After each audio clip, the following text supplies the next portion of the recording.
Hello students, welcome to the bmsclasses.com। आज की हमारी संपूर्ण संस्कृत व्याकरण की एग्ज़ाम सीरीज़ का पार्ट 3 है और इसमें हम बात करेंगे वाच्य के बारे में। अगर आपने पार्ट 2 और पार्ट 1 नहीं देखा है, पार्ट 1 और पार्ट 2 नहीं देखा है, तो डिस्क्रिप्शन में उसकी लिंक है या फिर आई बटन पे क्लिक करके पूरा प्लेलिस्ट आप देख सकते हैं। वहाँ से ये इतनी इम्पोर्टेंट आपके लिए होने जा रही है क्योंकि संस्कृत का इस वे में बीएमएस के लिए खासकर तो कहीं आपको नहीं मिलेगा पूरे इंटरनेट पे। क्योंकि हम भी जब फर्स्ट ईयर में थे तो हमने खुद इस चीज़ को देखा था, रिकॉग्नाइज़ किया, लेकिन हमें कहीं नहीं मिला। तो फिर हम अभी फ़िलहाल हम जब कंप्लीट कर चुके हैं तो अभी फ़िलहाल हम देखते हैं और इन प्रॉब्लम को सॉल्व आउट करने की कोशिश करते हैं। इसीलिए हम आपके लिए ये चैनल लेके आए हैं। तो इस चैनल को आप सब्सक्राइब जरूर कर दीजिएगा क्योंकि जितने भी प्रॉब्लम्स हैं उन सबका सॉल्यूशन आपको इस चैनल पे मिलेगा। तो आज की सीरीज़ में हम बात करने वाले हैं वाच्य की।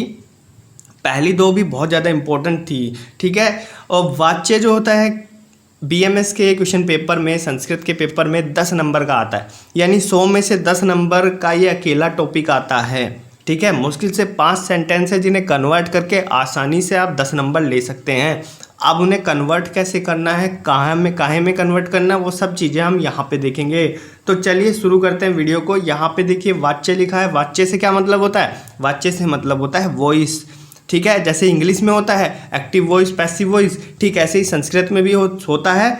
3 होता है यहाँ पे, वहाँ पे 2 होता है। वॉइस का मतलब बोलना, किसी भी सेंटेंस को हम किस तरह से लिख सकते हैं, किस तरह से बोल सकते हैं। तो यहाँ पे 3 होते हैं, कृतवाच्य, क्रमवाच्य, भाववाच्य, ठीक है। कृतवाच्य में कृता प्रधान, क्रमवाच्य में कर्म और भाववाच्य में भाव, ऐसे आप याद कर सकते हैं। तो यहाँ पे लिखा हुआ है कृतवाच्य, क्रमवाच्य सकर्मक धातु रूप होते हैं। धातु से क्या मतलब है? क्रिया। तो संस्कृत में क्रिया को क्या कहते हैं? धातु कहते हैं, ठीक है। तो कृतवाच्य और कर्मवाच्य, ये दो वाच्य हैं, वो सकर्मक होते हैं, यानी कर्म के साथ। इनमें कर्म भी होता है और धातु भी होता है, मतलब क्रिया भी होती है और कर्म भी होता है, ठीक है। लेकिन जो भाववाच्य है उसमें कर्म नहीं होता, इसलिए वो अकर्मक कहा गया है, ठीक है। उसमें सिर्फ क्रिया और कर्ता होता है, ठीक है, समझ गए होंगे। नेक्स्ट चलते हैं कि इन्हें बनाना कैसे है, किस तरह का इनका ये होता है, डिज़ाइनेशन होता है, कैसे ये बनते हैं सेंटेंस। तो कृतवाच्य का जब सेंटेंस होता है, देखिए क्या होता है, कोई भी सेंटेंस 3 मेन पार्ट होते हैं, कर्ता, क्रिया और कर्म, ठीक है, किसी भी सेंटेंस के। लेकिन जो कृतवाच्य है इसमें क्या है, कर्ता प्रथम विभक्ति में होगा। ये बहुत इंपॉर्टेंट चीज़ है, मैं बता रहा हूँ, इसको कहीं नोट कर लीजिए। या आपको PDF चाहिए ना ये चीज़, तो हम एक पैनल तैयार कर रहे हैं, बहुत जल्दी हमारी वेबसाइट पे वो पेज आ जाएगा, ठीक है।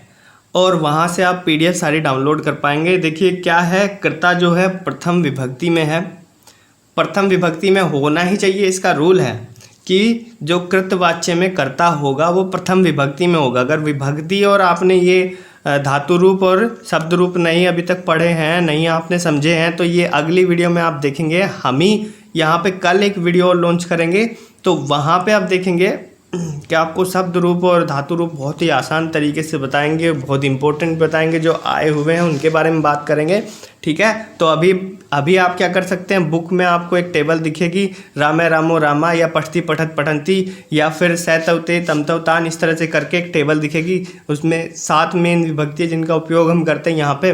तो उस टेबल को आप ओपन कर सकते हैं या फिर हम इस वीडियो में भी आपको वो टेबल दिखाएंगे। फिलहाल अभी समझ लीजिए कि इसका स्ट्रक्चर कैसा होना चाहिए कृतवाच्य का।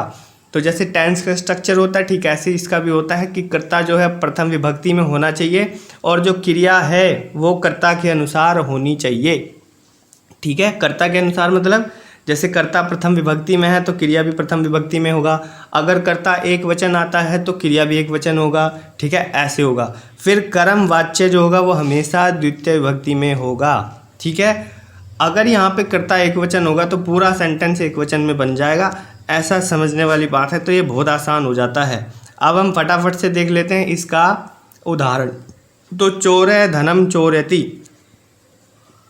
ठीक है। तो चोर यहाँ पे क्या है, कर्ता है, धन क्या है यहाँ पे, कर्म है, और चोरयति क्या है यहाँ पे, धातु है। धातु से मतलब क्रिया है। तो चोर कर्ता, तो कर्ता का में होना चाहिए प्रथम विभक्ति में, इसका स्ट्रक्चर में लिखा है। तो चोर का प्रथम विभक्ति एक वचन, यहाँ पे चोर का हो जाएगा प्रथम विभक्ति एक वचन। धनम जो लिखा है ये द्वितीय विभक्ति में होता है, ऐसा ऊपर स्ट्रक्चर में लिखा हुआ है। कि जो कर्म है वो द्वितीय विभक्ति में होता है, तो धनम जो होगा वो द्वितीय विभक्ति एक वचन में बनेगा। और जो चोर्यति है, ये चोर्यति चर धातु रूप होता है, तो ये किसके अनुसार बनता है? ये बनता है हमारा कृतवाच्य में कर्ता के अनुसार। तो कर्ता क्या है? प्रथम विभक्ति एक वचन, तो ये प्रथम पुरुष एक वचन।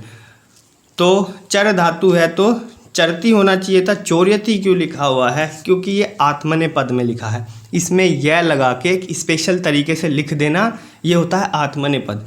जितने भी वाक्य हैं ना, सब में ज़्यादातर हम आत्मनेपद में लिखते हैं, ठीक है। आत्मनेपद से मतलब किसी भी धातु में हम यह लगा के उसे एक स्पेशल तरीके से लिख देते हैं। नेक्स्ट चलते हैं, ये टेबल आपको दिखा दे रहा हूँ। यहाँ पे क्या लिखा है? राम लिखा है, तो ये जो राम लिखा है, अरे क्या हो रहा है ये? राम जो लिखा है ये प्रथम विभक्ति एक वचन है। यहाँ से इसको ऐसे देखते हैं, प्रथम विभक्ति एक वचन। तो प्रथम विभक्ति और तृतीय विभक्ति इतनी ज़्यादा इम्पोर्टेंट है, ये आपको याद ही करनी होगी किसी भी कंडीशन में। अब यहाँ पे राम लिखा है, हम बाल के भी फिट कर सकते हैं, ठीक है। यहाँ पे हम कुछ भी फिट कर सकते हैं, जो भी वर्डिंग्स आएगी, ठीक है। यहाँ पे सोहेन फिट कर सकते हैं, ठीक है। यहाँ पे किसी का भी नाम फिट कर सकते हैं। अब ये चीज़ समझ गए आप कि हम विभक्ति कैसे देखते हैं। अगर वहाँ पे रामा लिखा होता तो यहाँ पे होती प्रथम विभक्ति बहुवचन, ठीक है। रामेण कहीं लिखा है तो वो क्या होगा? तृतीय विभक्ति एक वचन, ठीक है। अब चलते हैं हम नेक्स्ट पेज पे, ठीक। तो ये समझ गए होंगे। अब आते हैं कर्म वाच्य का सेंटेंस का स्ट्रक्चर कैसा होता है बनाने का। अभी देखिए, इसमें ये जो लिखा है सेंटेंस का स्ट्रक्चर इतना ज़्यादा इंपॉर्टेंट है, ये एक रूल है जिससे आप बना सकते हैं। किसी भी चीज़ों को देख लेना है, बहुत ध्यान से देखना है। कर्ता जो होगा तीसरी विभक्ति होगी, तो यहाँ पे तीसरी विभक्ति आएगी। वहाँ पे क्या रहा था? प्रथम। और कर्म यहाँ पे प्रथम में होगा, और क्रिया यहाँ पे कर्म के अनुसार होगी। ये कर्म वाच्य है, तो यहाँ क्रिया कर्म के अनुसार होगी। यानी कर्म अगर प्रथम विभक्ति में है तो ये भी प्रथम विभक्ति में होगी, क्रिया भी प्रथम विभक्ति में होगी, ठीक है। और ध्यान एक चीज़ और रखनी है कि हम आत्मनेपद में लिखते हैं, ठीक है। अब उदाहरण देख लेते हैं। बालका गुरुणा पाठ्यन्ते, यानी बालक द्वारा या बालक गुरु द्वारा पढ़ाए जाते हैं, ऐसा इसमें लिखा है कि बालक गुरु द्वारा पढ़ाए जाते हैं। कंसेप्ट को क्लियर कीजिए। यहाँ पे देखिए, बालक किसके द्वारा पढ़ाया जा रहा है? गुरु के द्वारा। तो गुरु पढ़ाने का काम कर रहा है, किसे पढ़ा रहा है? बालकों को। तो गुरु क्या हो गया? कर्ता, और बालक क्या हो गए? कर्म। ऐसे कंफ्यूज नहीं होना है, तो ठीक है। गुरु क्या हो गया? कर्ता हो गया। बालक क्या हो गया? बालक क्या? बहुत सारे बालक है ना, एक बालक थोड़े ना है। बालक गुरु द्वारा पढ़ाए जाते हैं, तो बहुत सारे बालक हो गए। तो बहुत सारे बालक है तो बहुवचन होगा, एक चीज़ क्लियर हो जाती है, ठीक है। कर्म वाच्य है, तो यहाँ पे सबसे पहले हम कर्ता लेते हैं, ठीक है। कर्ता जो होगा हमारा, तो जो कर्ता होगा हमारा वो तृतीय विभक्ति में होगा। तो कर्ता हमारा यहाँ क्या है? गुरुणा। तो गुरुणा काहे में लिखा है? तृतीय विभक्ति में लिखा है, ठीक है। ध्यान देंगे जब हम टेबल पे जाएंगे, तो जैसे रामेण था, ऐसे अगर गुरु के जब आप रूप देखेंगे ना, तो वहाँ पे लिखा होगा गुरुणा, ठीक है, बहुवचन में, ठीक है। अब रामेण क्या था? एक वचन में था। यहाँ पे आ जाते हैं अब कर्म जो होगा वो प्रथम विभक्ति में होगा, ठीक है। ये ऐसा रूल है। और क्रिया किसके अनुसार होगी? कर्म के अनुसार होगी, क्योंकि ये कर्म वाच्य है। तो पठ्यन्ते लिखा है, आत्मनेपद में लिखा है, तो पठती होना चाहिए था। क्या होना चाहिए था? पठती पठत पठन्ती होना चाहिए था। जब पठन्ती होना चाहिए था तो ये पाठ्यन्ते लिखा गया है। इसको लिखने का तरीका बदल दिया गया है, लिखा पाठ्यन, तो पठन्ती ही है। पठती पठत पठन्ती होना चाहिए था। प्रथम पुरुष बहुवचन पठन्ती होता है, लेकिन यहाँ पे पाठ्यन्ते से कर दिया गया, क्योंकि ये आत्मनेपद में यह लगा के आत्मनेपद में हम कन्वर्ट इसको कर देते हैं। तो आप समझ गए होंगे क्या चीज़ मैं बता रहा हूँ। तो ये एग्जाम्पल था, ये था कर्म वाच्य। अब चलते हैं नेक्स्ट पे, हम भाववाच्य पे चलते हैं। भाववाच्य में कुछ भी नहीं होता। भाववाच्य में सिर्फ दो चीज़ होती हैं, एक होता है क्रिया, एक होता है कर्ता। तो कर्ता इसका जो होगा वो तृतीय में होगा, और क्रिया जो होगा प्रथम पुरुष एक वचन होगा, ठीक है। बस इतना याद रखना है। तो तेन गम्यते, उसके द्वारा गमन किया गया, तो इसमें कहाँ से कर्म है कुछ? यहाँ उसके, और गमन करना, गमन यानी जाना, तो वो गया, ठीक है। तो वो क्या होगा? कर्ता, और गमन करना क्या होगा? क्रिया। तो दो ही चीज़ इसमें होती हैं, ठीक है। अब हम चलेंगे यहाँ पे परिवर्तन की ओर। तो परिवर्तन करते हैं, पहला सेंटेंस है, कई बार आया भी है, सोहन वेदम पठ्यन्ति, पठ्यति, ठीक है, सोहन वेदम पठ्यति। तो यहाँ पे देखिए कृतवाच्य का एक यहाँ पे था कि भैया जो कर्ता होगा, सोहन लिखा है कर्ता, तो कर्ता तो होगा प्रथम में, ठीक है, कर्म होगा द्वितीय में, ठीक है, और पठ्यन्ति पठ्यति जो लिखा है यहाँ पे, जो क्रिया है वो कर्ता के अनुसार, क्योंकि ये कृतवाच्य है, समझ गए ना। तो अगर पठती लिखा है ना यहाँ पे, पठती क्यों लिखा है, क्योंकि ये प्रथम विभक्ति एक वचन है। सोहन जो लिखा है यहाँ पे, कर्ता जो है वो प्रथम विभक्ति एक वचन है, तो क्रिया भी कर्ता के अनुसार होगी। ये शेड्यूल लिखा है, वहाँ पे स्ट्रक्चर लिखा है, वो स्ट्रक्चर देखिएगा एक बार अच्छे से, ठीक है। फिर इनसे चेंज करते हैं। अब एक चेंज करने में क्या होता है कि यहाँ पे जो सोहन है, सोहन तो प्रथम विभक्ति एक वचन में है, सोहन का ही हम जब कर्म वाच्य बनाते हैं तो सोहनेन करते हैं, क्योंकि कर्ता है तृतीय विभक्ति में होगा, ऐसा स्ट्रक्चर है। स्ट्रक्चर में लिखा है कि कर्ता जो होना चाहिए कर्म वाच्य का वो तृतीय विभक्ति में होना चाहिए, एक वचन है तो यहाँ भी एक वचन ही होगा, तो तृतीय विभक्ति में सोहनेन बनता है। अब वेदम का क्या बनेगा, वेदम का कर्म वाच्य में जो कर्म होता है वो क्या होता है, प्रथम विभक्ति एक वचन होता है, तो ये वेदा हो जाएगा। और जो क्रिया यहाँ पे है ये कर्म के अनुसार होगी, तो ये भी प्रथम पुरुष एक वचन हो जाएगा, समझ गए होंगे। तो इसे आत्मनेपद में हम कैसे लिखेंगे, पठती को पठ्यते लिख देंगे, ठीक है, पठ्यते, ठीक है, पठ्यते, ठीक है। नेक्स्ट चलते हैं। अब यहाँ से समझने वाली बात क्या है, अब आ गए हैं सर्वनाम। सर्वनाम होते हैं जैसे तुम, आप, मैं, ये सब सर्वनाम है, यानी जो संज्ञा के स्थान पर किसी के नाम के, जैसे राम वहाँ जाता है, राम के स्थान पे मैं वह लगा देता हूँ, तो वह क्या होगा कि वह वहाँ जाता है। अब वह क्या होगा, अपने आप में एक सर्वनाम हो गया, क्योंकि ये संज्ञा के स्थान पे यूज किया गया है, ठीक है। तो यहाँ पे लिखा है तुम। अब देखो समझने वाली बात एक चीज़ है, इसमें इस तरह के जो सेंटेंस होते हैं वो एक अजीब तरीके से बनते हैं, क्योंकि इनका एक नियम होता है ट्रांसलेशन के दौरान। अब नाम वाले तो आपने देख लिए कि सोहनेन हो गया, रामे हो गया, इस तरह से होगा, वो तो सिंपल ही वो उनका स्ट्रक्चर है, ऊपर बन जाएगा, ठीक है। ऐसे स्ट्रक्चर में ये भी बनेंगे, लेकिन इसमें क्या होता है, जैसे यहाँ पे त्वम लिखा है, त्वम से क्या मतलब है, तुम, त्वम से क्या मतलब है, तुम। अगर मैं इसे देखूँ ये प्रथम विभक्ति एक वचन में आता है, लेकिन तीन पुरुष होते हैं, एक होता है प्रथम पुरुष, एक होता है मध्यम पुरुष और एक होता है उत्तम पुरुष। तो जो त्वम होता है यानी तुम होता है वो मध्यम पुरुष में आता है, बोलने वाला, सुनने वाला और जिसके बारे में कहा जा रहा हो, ठीक है। तो जो ये त्वम है यानी तुम है, ये मध्यम पुरुष में आता है और मध्यम पुरुष ही इसके साथ क्रिया में लगेगा, ठीक है। तो ये हो जाएगा एक वचन तो हो गया ही, कोई दिक्कत नहीं है, और यहाँ मध्यम पुरुष हो गया है, ठीक है। इसकी टेबल में एक बार आपको दिखा देता हूँ। यहाँ पे देखिए, अब हम आते हैं इसकी टेबल पे, आ रहे हैं, कहाँ चली गई इसकी टेबल। यहाँ देखिए सर्वनाम में जैसे त्वम लिखा है यानी तुम लिखा है, ठीक है। तो तुम क्या है यहाँ पे,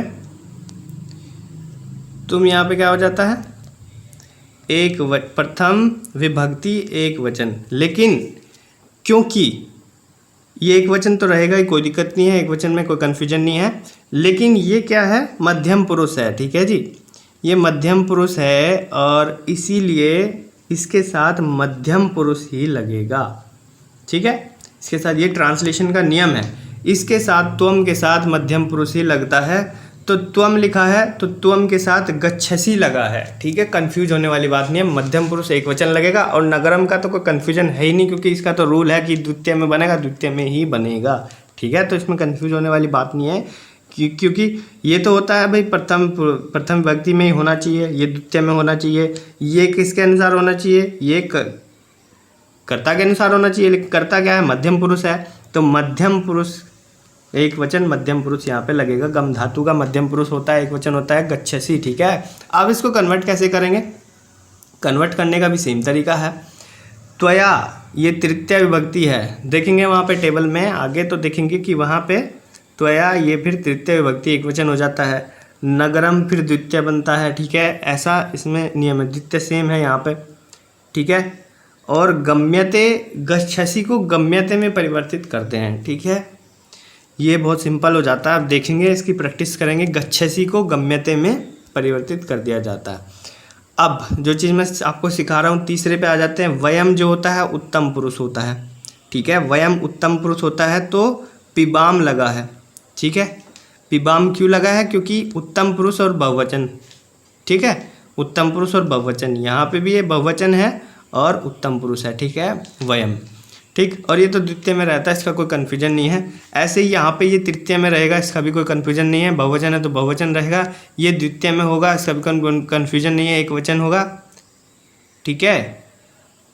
ये कोई दिक्कत वाली बात नहीं है। पियते, हम पिबाव को हम पियते में कन्वर्ट करते, तो जहाँ पे जलम लिखा है तो जलम ही लिखा रहेगा, नगरम लिखा है तो नगरम ही लिखा होगा। ये सर्वनाम की मैं आपको बात बता रहा हूँ, ठीक है, जैसे कि सर्वनाम में होता है, ठीक। ये हो क्यों नहीं रहा है? जल्दी जल्दी हो जाए फटाफट से। नेक्स्ट चलते हैं हम चौथे पे।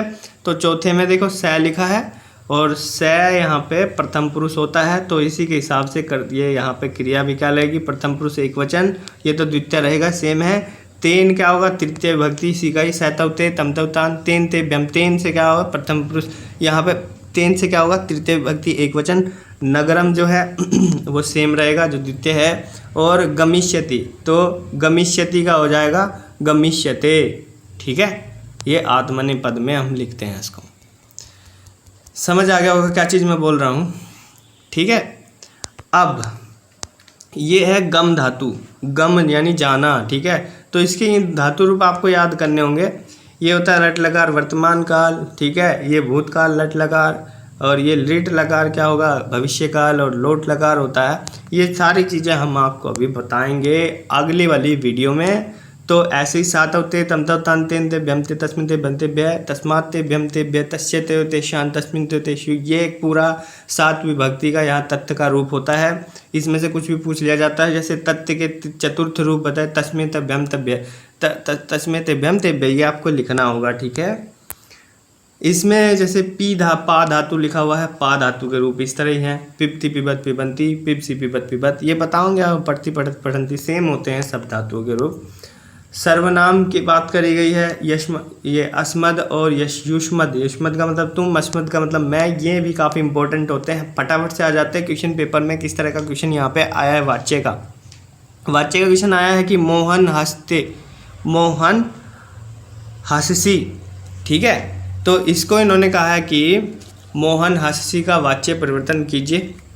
तो सिंपल सी बात है, मोहन और हंससी दो ही चीज़ लिखी है। मोहन हंसता है, तो ये लट लगा यहाँ पे हो जाएगा। मोहन का क्या हो जाएगा? मोहन का हो जाएगा मोहन, ठीक है। मोहनेन, मोहनेन हंसस्यति, ऐसे आप लिख सकते हैं। सीता पुस्तकम पठती, ते गच्छति, ते गच्छन्ति। अहम का बता दिया है मैंने, ते का सैतव ते का बता दिया है। राम का आप लिख सकते हैं, ठीक है। सीता, ये सब तो नाम है, ये सब आप लिख सकते हैं, ठीक है। ये भी क्या है अपने आप में, क्या है यहाँ पे ये कृतवाच्य है। देखो इसमें भी भाववाच्य नहीं आया है, ये सिर्फ कृतवाच्य से क्रमवाच्य में परिवर्तित करना है। तो भाववाच्य इतना इम्पोर्टेंट नहीं होता है, कभी कभार एक आधा सेंटेंस आ जाता है, वक़्त नहीं आता है बिल्कुल भी, ठीक है। तो इसमें टेंशन वाली कोई बात नहीं है। तो ये था एग्ज़ाम पेपर जो मैं आपको दिखा रहा हूँ, इनकी आपको प्रैक्टिस करनी है, ठीक। ऐसे बनेंगे जैसे हमने पीछे एग्जाम्पल में आपको बना के दिखाया है। अगर आप बोलेंगे तो मैं इसको टेलीग्राम पे बना के आपके सामने वहाँ पे सोल आउट कर दूंगा। अगर आप टेलीग्राम चैनल अभी तक ज्वाइन नहीं किया मेरा, तो वहाँ पे जाइए, टेलीग्राम चैनल ज्वाइन कीजिए। हमारा लिंक डिस्क्रिप्शन में है, वहाँ से आप ज्वाइन कर सकते हैं। तो आज की वीडियो में बस इतना ही। वीडियो अच्छी लगी हो तो वीडियो को लाइक कीजिए, शेयर कीजिए और चैनल को सब्सक्राइब कीजिए। Thank you. जय आयुर्वेदा।